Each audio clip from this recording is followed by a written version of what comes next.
Hi, I'm Dr Matt Slavin, a clinical psychologist, also known as the Burnout Psychologist. I specialise in stress management and burnout prevention. So what does emotional intelligence in leadership look like, and why does it matter?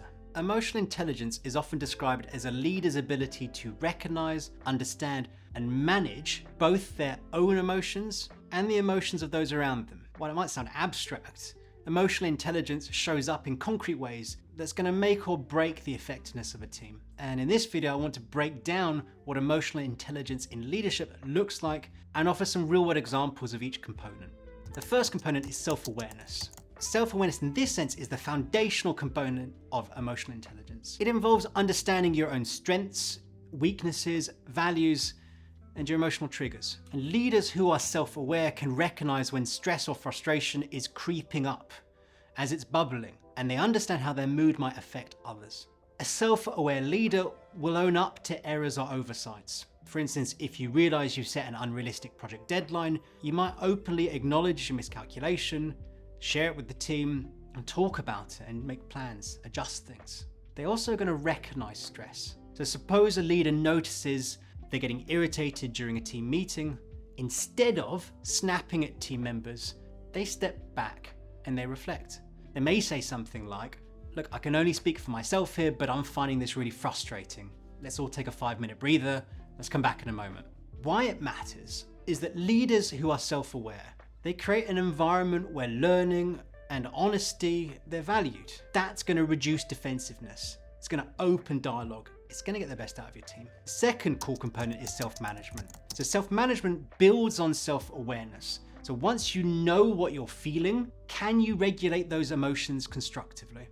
So self-management is all about staying calm under pressure, avoiding impulse decisions, and maintaining a level of professionalism, even when things get tough. So a good example might be pausing before responding. So imagine a leader receives critical feedback from a client, and instead of responding immediately with defensiveness or frustration, they take a moment to breathe, to pause, to gather their thoughts, and then respond thoughtfully. So this is all about taking a step back from heated exchanges or that knee-jerk reaction that's going to harm relationships, could undermine what you're trying to achieve at work. It's also about setting boundaries. So a leader who has good ability to manage themselves is also going to model healthy habits at work. So they're going to know and recognize when to unplug and take action. They're going to encourage the team to take breaks, to take brain breaks, and they're going to demonstrate that recharging is an asset, it's not a liability. Well, why does it matter? When leaders regulate their emotional reactions, it keeps the focus on problem solving and progress. It also sets a tone of balance and composure for the rest of the team. That third component is social awareness. Social awareness is the ability to be able to read the room. So sensing the group dynamics, understanding emotional tone, picking up on subtle cues like body language or changes in vocal tone. So leaders with strong social awareness, they show empathy, inclusivity, and they're going to ensure that everyone feels heard, seen, and valued.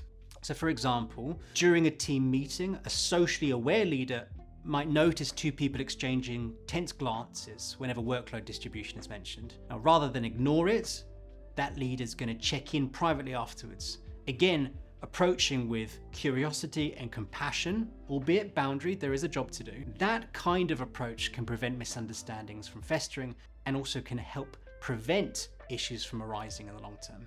They're also going to show empathy in their one-to-ones. If an employee seems off, maybe they're quieter than usual, a leader with social awareness might ask, hey, I've noticed you're not yourself lately. What's going on?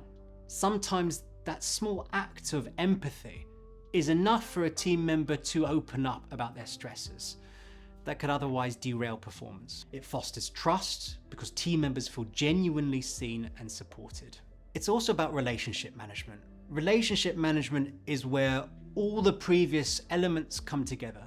It's about self-awareness, self-management, and social awareness to build and sustain positive, productive relationships. And that involves clear communication, conflict resolution skills, and the ability to guide, to inspire others towards those shared goals. So let's think of an example. Imagine you've got two employees who are at odds about the best way to approach a project. Now, a leader skilled in relationship management might be able to facilitate a collaborative problem-solving session, ensuring both parties feel heard, and then guiding them to a compromise that respects each person's perspective, but ultimately is getting the best out of them and the direction of the work.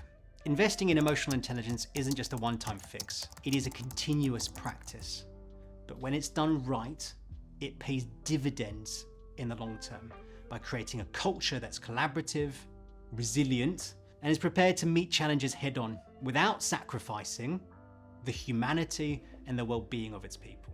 Hi, I'm Dr. Matt Slavin, also known as the Burnout Psychologist, and I specialize in helping individuals and teams manage stress and prevent burnout. I hold a doctorate in clinical psychology, and I'm a chartered member of the British Psychological Society. I'm registered and accredited with the Health and Care Professions Council, and I'm also an EMDR therapist. You can find me on Instagram at the.burnout.psychologist, and feel free to go to my website to learn about one-to-one support, team workshops, and how I can really help your team culture.